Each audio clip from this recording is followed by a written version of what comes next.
DIY Recyclable Kuromi Pencil Holder. Ito po yung mga kakailanganin natin.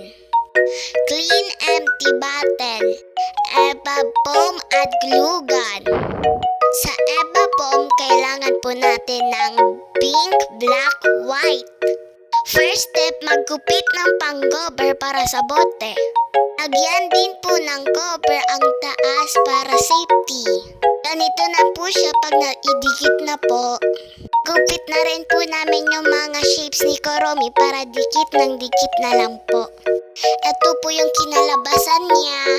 Sunod naman po ang mukha ni Kuromi.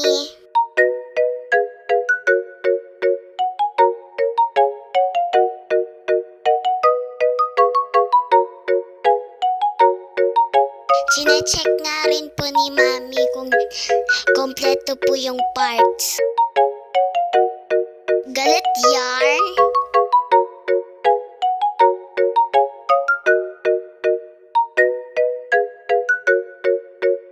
Ito na nga po yung kinalabasan yung natikit na po ni Mami. Sunod naman po yung tenga niya. Ayan po, natigit na. Nagkupit po ulit si Mami para pang-cover po sa loob. Para maganda daw po tignan. Ito naman po sunod yung sa may kwelyo na po. Bias ko nga po pala si Kuromi, kaya po Kuromi po yung ginawa namin. Nagdagdag rin po si Mami ng ribbon para mas cute tignan. Ito na po si Kuromi pakatapos gawin.